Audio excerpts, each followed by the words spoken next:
anak-anak, apa kabarnya hari ini? Bapak harap anak-anak selalu dalam keadaan sehat dan juga bahagia selalu. Baik, kembali lagi bersama dengan Pak Sandi di pembelajaran daring hari ini. Nah, sebelum memulai pembelajaran hari ini, marilah kita berdoa terlebih dahulu. Berdoa dimulai. Berdoa selesai. Nah, semuanya masih semangat ya? Ya, harus selalu semangat. Yuk, sebelum kita memulai, marilah anak-anak mengambil dulu peralatannya terlebih dahulu. Alat tulisnya diambil dulu, buku catatannya, buku paketnya diambil dulu. Videonya bisa di pause dulu ya. Baik, semuanya sudah ya. Nah, hari ini kita akan melanjutkan masih di bab persamaan garis lurus di pembahasan terakhir, yaitu sifat-sifat persamaan garis lurus. Baik, tujuan pembelajaran pada hari ini, yang pertama, anak-anak diharapkan mampu memahami sifat-sifat garis lurus. Selanjutnya, mampu membedakan garis-garis yang sejajar dan tegak lurus. Yang ketiga, diharapkan mampu menentukan persamaan garis yang sejajar dengan sumbu X dan Y. Yang keempat, menentukan persamaan garis yang sejajar dengan garis lain. Dan yang kelima, menentukan persamaan garis tegak lurus dengan garis lain. Nah, manfaat dari materi ini yaitu yang pertama, dapat diterapkan pada pembuatan rel kereta api, zebra cross, dan garis-garis putih di jalan tol. Nah, yang kedua, diterapkan dalam pembuatan jalan layang serta penyangga kursi lipat.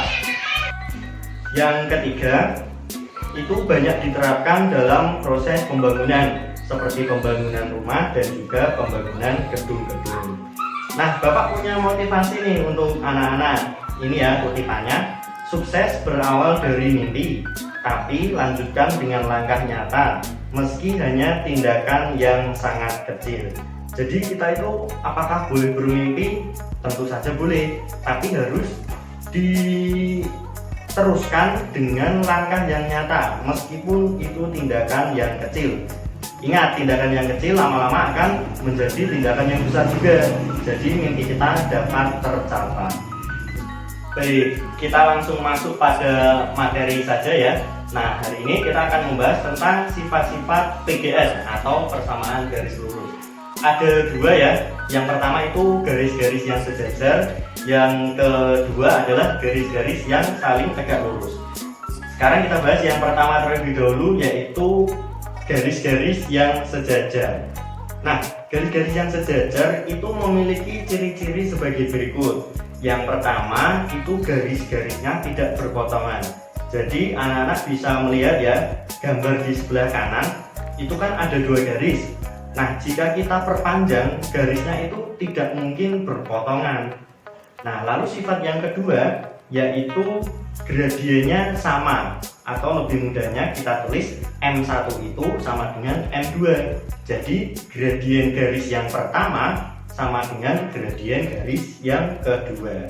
Nah, itu garis-garis yang sejajar. Lalu yang kedua yaitu garis-garis yang saling tegak lurus. Nah, garis-garis yang saling tegak lurus memiliki dua ciri juga. Yang pertama, garis-garisnya berpotongan tegak lurus membentuk sudut 90 derajat. Bisa dilihat di gambar di sebelah kanan ya. Itu ada dua garis dan berpotongan di sini. Nah, titik potongnya itu di sini. Nah, titik potong itu garis-garis yang saling berpotongan itu juga membentuk sudut 90 derajat.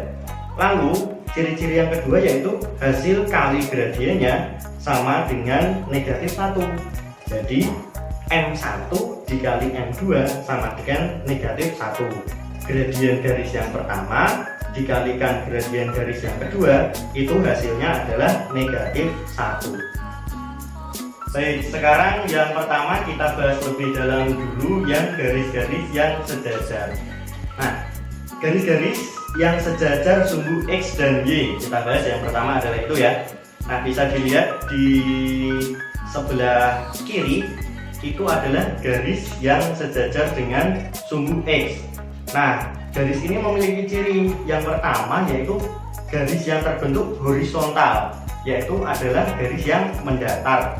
Lalu gradiennya itu jika dihitung bernilai 0.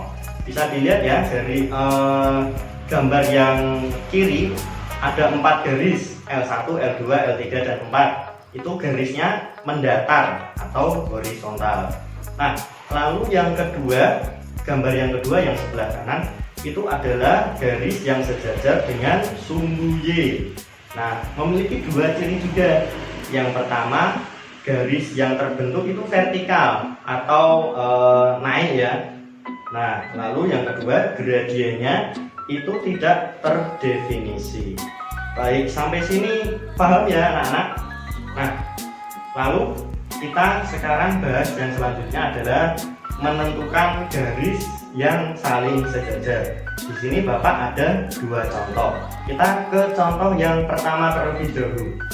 Contoh 1. Diketahui garis P melalui titik A 5,-1 dan B 9,1 dan garis Q melalui titik C 1,3 dan D 3,4. Nah, tentukan apakah garis P dan garis Q sejajar. Baik, kita selesaikan. Tadi kan kita tahu bahwa syarat garis yang sejajar adalah nilai gradiennya itu sama.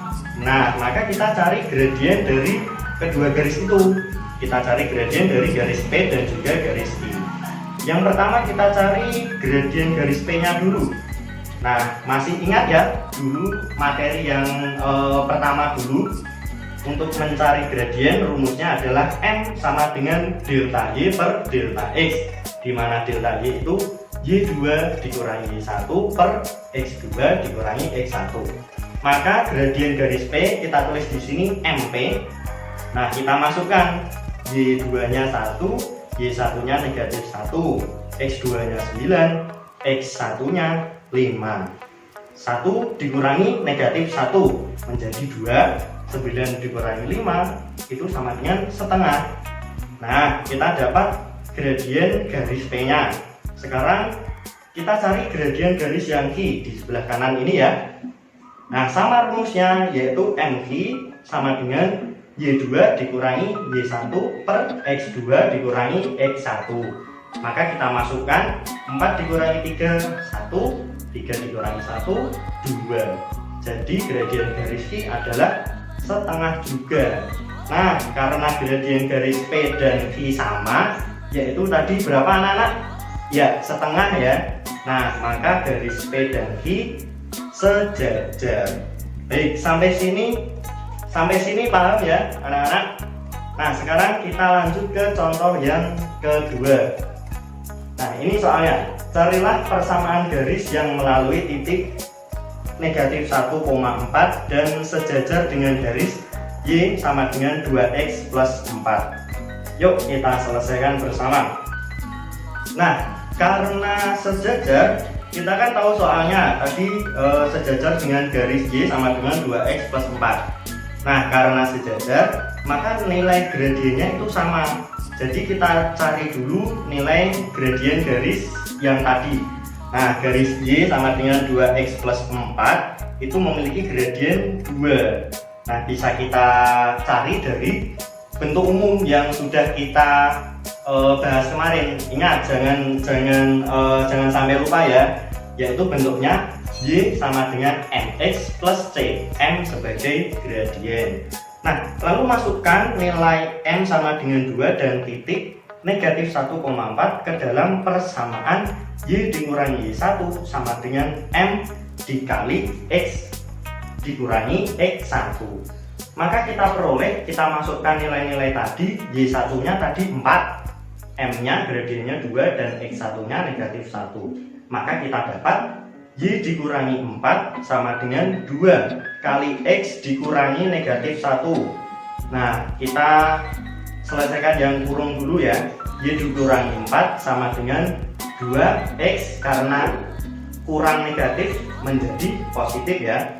Nah, maka Y dikurangi 4 sama dengan 2 kali X, 2X ditambah 2 kali 1, 2. Nah, didapat Y dikurangi 4 sama dengan 2X plus 2.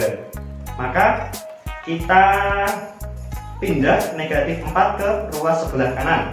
Jadi Y sama dengan 2X plus 2 plus 4. Y sama dengan 2X, 2 tambah 4 adalah 6. Jadi persamaan garis yang melalui titik negatif 1,4 dan sejajar dengan garis Y sama dengan 2X plus 4 adalah Y sama dengan 2X plus 6. Baik, sampai sini apakah semuanya paham? Mudah ya anak-anak? Nah, kalau ada yang masih bingung, videonya bisa diulangi kembali. Baik, sekarang kita bahas selanjutnya ya, yaitu garis-garis yang saling tegak lurus.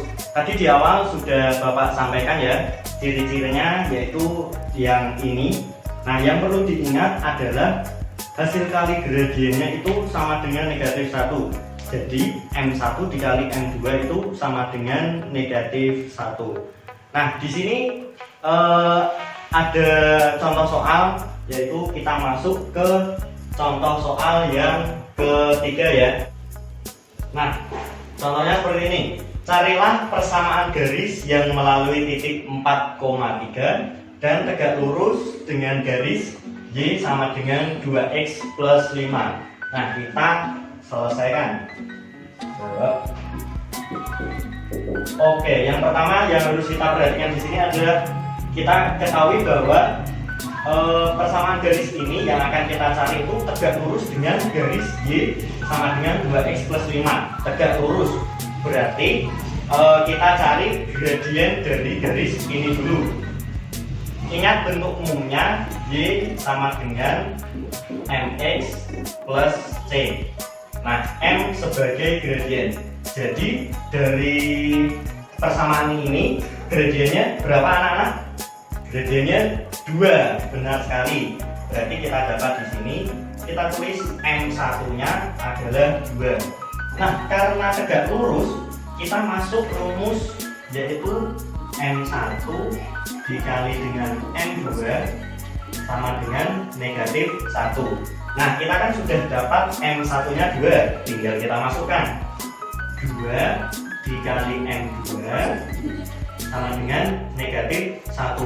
Nah, kita akan mencari M2, berarti 2-nya kita pindah ke ruas sebelah kanan. Karena perkalian, pindah ke ruas sebelah kanan menjadi pembagian. Maka M2 sama dengan negatif 1 dibagi 2. Atau bisa kita tulis, ingat pembagian itu pecahan. Nah, maka bisa ditulis di sini M2 sama dengan negatif 1 per 2. Baik, kita sudah dapat M2-nya. Sekarang kita akan mencari persamaan garis. Berarti kita masuk ke rumus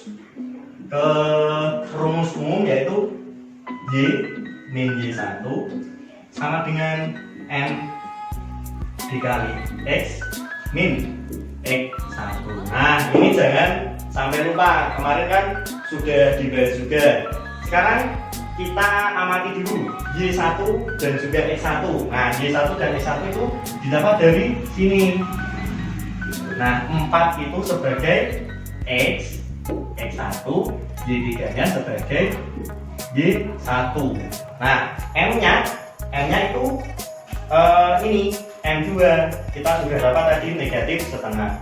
Maka tinggal kita masukkan saja Y dikurangi Y1-nya 3 sama dengan M-nya, gradiennya negatif setengah, X-nya tetap dikurangi X1-nya 4. Nah, oke, sekarang kita selesaikan yang kurung dulu. Y dikurangi 3, negatif setengah dikali X berarti negatif setengah X. Oke, negatif dikali dengan negatif 4. Negatif dengan negatif berarti positif. Setengah kali 4 berarti dapat 2 ya. Nah, maka ditulis ditambah 2.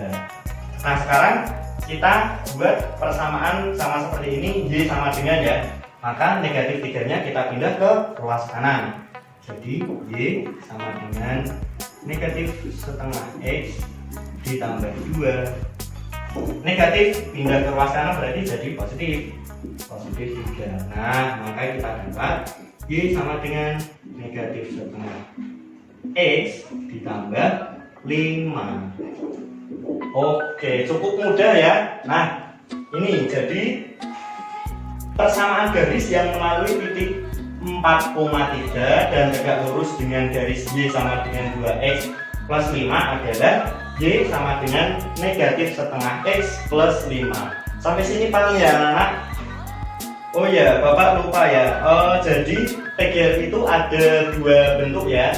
Yang pertama itu bentuk eksplisit, yang kedua adalah bentuk implisit. Jadi jawaban akhir ini bisa dibuat dua bentuk, yaitu bentuk eksplisit. Nah, seperti ini itu bentuk eksplisit. Bentuk eksplisit itu seperti apa? Adalah seperti ini. Nah, jadi bentuk eksplisitnya itu bentuk umumnya dalam Y. Jadi Y sama dengan MX plus T. Jadi jawaban seperti ini benar. Tapi ada bentuk yang kedua, yaitu bentuk implisit. Nah, bentuk implisit seperti apa? Nah, contohnya seperti ini. Kita punya persamaan Y sama dengan negatif setengah X plus 5. Kita tulis di sini dulu. Y sama dengan setengah negatif setengah X plus 5. Nah, ini kan bentuk eksplisit. Bentuk implisit seperti apa? Jadi bentuk implisit itu kita buat sama dengan 0. Jadi ruas kanan ini kita buat sama dengan 0. Maka yang ini kita pindah ke ruas kiri semua. Jadi kita urutkan ya, X dengan Y kan duluan X, maka kita tulis X terlebih dahulu. Negatif setengah X plus 5 kita pindah ke ruas kiri. Jadi negatif pindah ke kiri menjadi positif. Maka kita tulis setengah X ditambah Y-nya kita tulis. Nah, plus 5 kita pindah ke ruas kiri menjadi negatif 5 sama dengan 0. Nah, jadi persamaan garis lurus itu ada dua bentuk ya. Yang pertama bentuk eksplisit, bentuknya Y sama dengan, lalu bentuk implisit yang dibuat adalah sama dengan 0 seperti ini. Jadi ini bentuk yang pertama eksplisit dan bentuk yang kedua adalah implisit. Paham ya anak-anak? Baik, sekarang kita coba ke contoh yang keempat agar lebih paham. Ini Bapak punya soal yang hampir mirip tapi beda tipe sedikit. Nah, soalnya seperti ini. Tentukan persamaan garis yang melalui titik negatif 2,5 dan tegak lurus dengan garis yang melalui titik 1,4 dan titik 4,3. Nah, soal seperti ini penyelesaian seperti apa? Yuk kita selesaikan bersama-sama. Kita jawab. Nah, kita kan dari soal ini bisa diketahui bahwa persamaan garis yang akan kita cari itu tegak lurus dengan garis yang melalui dua titik ini. Maka kita cari gradien yang pertama terlebih dahulu. Nah, kalau tadi melalui persamaan ya, jadi dalam bentuk umumnya adalah Y sama dengan MX plus T. Sekarang kita mencari gradien yang melalui dua titik. Rumusnya apa anak-anak? Yuk, M sama dengan Y2 dikurangi Y1 per X2 dikurangi X1. Nah, tinggal kita masukkan saja 1 sebagai X1, 4-nya Y1, 4 itu X2, 3 sebagai Y2. Nah, kita selesaikan. Y2-nya 3 dikurangi 4 per X2, 4 dikurangi 1, 4 dikurangi 1. Maka hasilnya 3 kurangi 4 negatif 1 per 4 dikurangi 1, 3. Nah, sampai sini paham ya? Ini gradien yang pertama, M1-nya. Nah, karena tegak lurus berarti kita masuk rumus yang tadi, yaitu M1 dikali M2 sama dengan negatif 1. Nah, kita kan sudah mendapat gradien yang pertama, yaitu gradien garis yang melalui dua titik ini. Sekarang kita akan mencari persamaan yang mau kita cari itu. Nah, maka kita cari gradien yang kedua. M1 nya di sini tadi negatif 1,3 ya. Kita masukkan di sini. Negatif 1/3 dikali M2 sama dengan negatif 1. Nah, tinggal kita pindah ke ruas kanan. Negatif 1/3. Karena ini perkalian, kita pindah ke ruas kanan menjadi pembagian. M2 sama dengan negatif 1 dibagi negatif 1/3. Nah, kita ubah ke dalam bentuk perkalian, tinggal dibalik. Berarti M2 sama dengan negatif 1 dikali dibalik 1/3 menjadi 3/1. 3/1 itu 3. Nah, dikali negatif 3. Maka didapat adalah negatif kali negatif positif, dapat 3. Baik, kita sudah dapat M2 nya 3. Sekarang kita cari persamaan garis yang melalui titik negatif 2,5. Sama dengan tadi, kita masukkan ke rumus persamaan, yaitu Y dikurangi Y1 sama dengan M dikali X min X1. Oke, tinggal kita masukkan saja. Y1 nya berarti 5. Y dikurangi 5 sama dengan gradien yang kedua yang kita masukkan yang ini ya, 3. X dikurangi X1 nya negatif 2, berarti dikurangi negatif 2. Nah, ini ya, X dikurangi negatif 2, berarti nantinya akan menjadi positif. Kita tulis saja Y min 5 sama dengan 3 X ditambah. Oke, ya, kita selesaikan dulu yang ada di dalam kurung. Maka Y dikurangi 5 sama dengan 3 kali X, 3X ditambah 3 kali 2, 6. Nah, sekarang kita bisa ubah persamaan ini ke tadi bentuk eksplisit atau implisit. Nah, kalau urean itu bebas. Kalau pilihan ganda nanti menyesuaikan optionnya saja. Sekarang kita jadikan bentuk eksplisit saja ya. Berarti kita ubah ke bentuk Y sama dengan. Maka Y sama dengan negatif 5 nya pindah ke ruas kanan. 3X langsung saja ya, ditambah 6 pindah ke ruas kanan, berarti ditambah 5. 6 tambah 5 11. Oke, selesai. Berarti persamaan garis yang melalui titik negatif 2,5 dan tegak lurus dengan garis yang melalui titik 1,4 dan titik 4,3 adalah Y sama dengan 3X plus 11. Sampai sini paham ya anak-anak? Bagaimana? Sudah paham ya? Nah, kalau masih ada yang bingung, videonya bisa diputar ulang kembali atau bisa tanya di kolom komentar atau kirim email ke emailnya Pak Sandi. Nah, jangan lupa selalu rajin untuk mengerjakan latihan-latihan soal, bisa mengambil di internet, bisa juga di buku paket. Baik, saat ini kita masih menghadapi pandemi COVID-19. Untuk itu, jika anak-anak keluar, selalu ikuti protokol kesehatan yang ada. Jangan lupa pakai masker, selalu sering cuci tangan, dan juga jaga jarak aman dengan orang lain. Baik, akhir kata Bapak ucapkan terima kasih, selalu semangat, dan juga jangan lupa tugas-tugasnya dikerjakan. Ini adalah video terakhir mengenai bab persamaan garis lurus. Untuk minggu depan kita sudah ganti bab, yaitu sistem persamaan linear dua variabel. Baik, terima kasih atas perhatiannya. Selamat pagi.